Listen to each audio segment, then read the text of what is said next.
Same page here. Yes, the 19th of July, Deputy First Minister and Cabinet Secretary Education Skills 2, and there's a number of people listed there. Oh yes, one of whom is First Minister, and a number of others. Some of whom actually we've heard from, Audrey McDougall, Roger Halliday, etc. And this is an email in which some details around the discussion which the Deputy First Minister had been interested in having on international travel, where it says, Ken, I'm extremely concerned about this. Spain is now being held to a much higher level of scrutiny and performance than other countries. If it is not added to the exemptions list, ministers will have to explain why not, when it has an estimated point prevalence rate of 0.015 compared to 0.33 when the decision not include was originally taken. 0.015 is verging on green. And there is visible action from the Spanish authorities to do whatever it takes to suppress outbreaks, compare and contrast with outbreaks in England. It won't matter how much ministers might justify it on health grounds. The Spanish government will conclude it is entirely political. They won't forget there is a real possibility they will never approve EU membership for an independent Scotland as a result. This is an email copied to you. To what extent were concerns about the possibility in the future that Spain would block an application for EU membership by an independent Scotland a factor in the decision-making around the Spanish travel corridor? They weren't. For me, this email is copied to me. I assume I would have seen it at the time, but I remember very well the decision-making around this. I think it was around the 10th of July that travel corridors were introduced, and we had significant doubts about adding Spain to that because the prevalence of the virus at that time was higher in Spain than it was in Scotland. But that was moving, and over the next couple of weeks, I think, if my memory serves me correctly, that changed. Prevalence was reducing in Scotland, and actually was in Spain and rising in Scotland.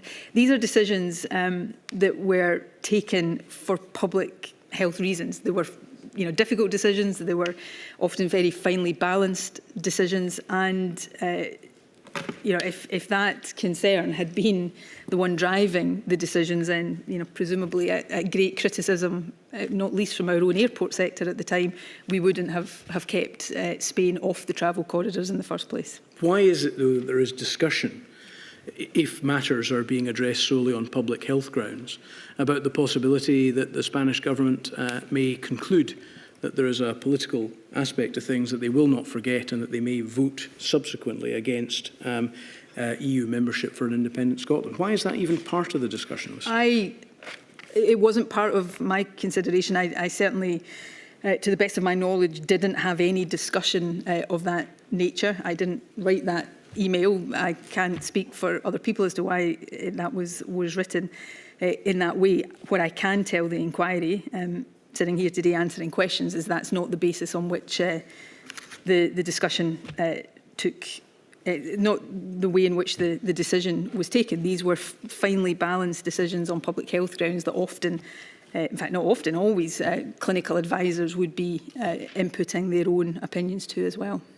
Go to page 4, please. This is an email chain. Yes, and an email from Ken Thompson to a number of people. It says there, colleagues, you were mostly on the call with FM and other ministers just now. The FM agreed to a pause in which we were to give her advice on the implications for the Borders review of non-care home COVID cases currently being investigated. We have to do this rapidly, obviously. I'm proposing to write the outline of the advice to ministers and to ask some people to comment and contribute to that. Is the position then that there was on the 20th of July, shortly after this, quarantine requirements for Spain were lifted? I don't have that date in front of me, but I know it was a relatively short space of time between the Scottish Government not lifting them and lifting them. But if memory serves me correctly, we then very quickly reapplied them. I think all of the countries in the UK That's correct, as I understand it. On the 20th of July, I think what happened is that you agreed with other ministers that there should be a pause to the restriction, but those were reimposed from the 26th of July. The relative prevalence was changing at that point. We had reached a point where we thought on public health grounds that it was that it was appropriate to add Spain to the travel corridors, and then the data obviously changed that position. Did the consideration regarding the political implications connected to Spain mentioned in the previous email feature on the call that's been referred to? Not that I can recall, so that is not my recollection. But you were the one that made the decision to pause the restrictions, despite the fact that there was concerns about the data upon which such a public health decision might be made? Well, at that point, the data had reached a position where we felt we could make that decision. I mean, I would suggest that had the consideration that appears in the previous email that was shown to me been guiding the decisions around this, we would not have taken the decision, which was extremely controversial at the time and attracted criticism, I think, from many people, and including very hefty criticism from airports in Scotland and airport in the city. We would not have done that in the first place. The fact that we were, in the face of that controversy, prepared to take a decision that was to continue to apply restrictions to Spain at a time when other parts of the UK were not doing that would, I hope, suggest that these were decisions being driven by data and public health considerations. But the decision on the 20th of July was that quarantine requirements for Spain should be lifted, but then they were reimposed on the 26th. And the data was, I mean, I don't know whether it's possible to put on the screen what the changing data around that time would have been. I remember that period. The data was changing. At that, this is July 2020. We were, sadly, it was relatively short-lived, but we had reached a low point in cases in Scotland. At that point, Spain had been particularly high. That was the reason for our initial decision. Spain had taken, I think, further steps to suppress the virus. It was coming down there. I'm not sure whether at this point there was even the indication yet of cases starting to rise in Scotland. These were decisions that involved changing data, data that was often changing on a daily basis. Can we look at page 2, please?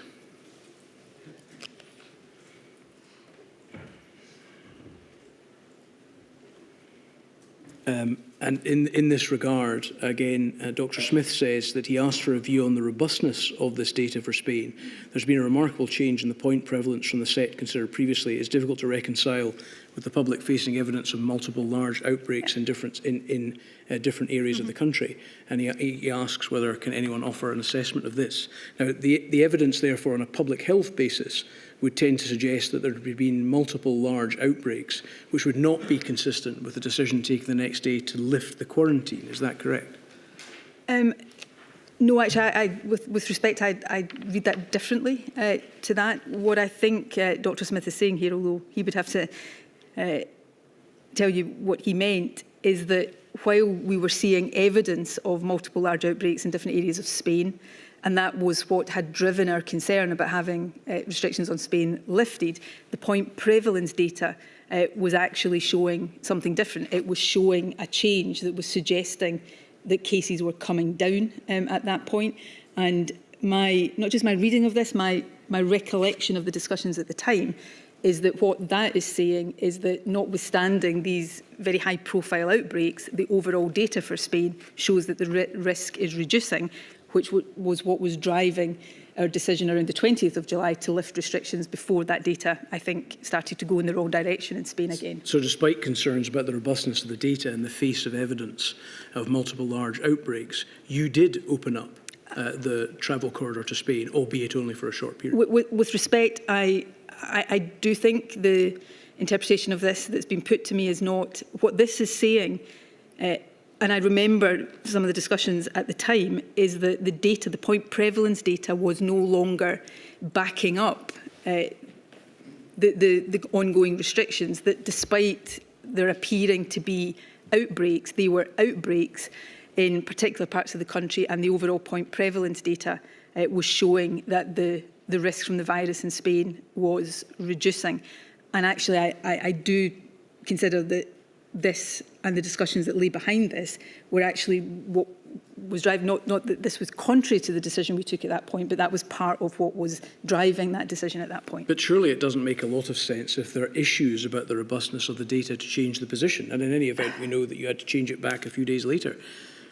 Mr Dawson, there was issues about the robustness of data at every step of the management of But this would you not take a more precautionary pandemic. approach if the changes in the data didn't seem to add up? We were under a lot of pressure from airports at that point.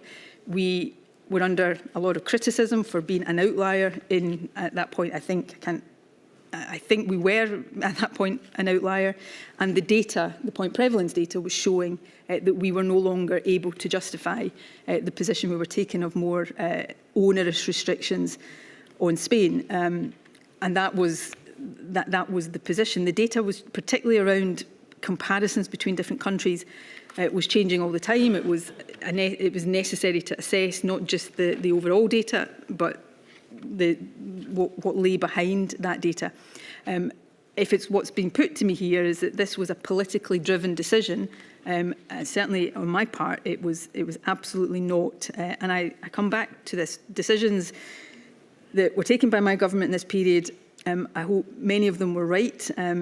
I think some of the outcomes, in a relative sense, suggest that that would be the case. Some of them were undoubtedly wrong, but speaking for myself, none of them were driven by extraneous political considerations.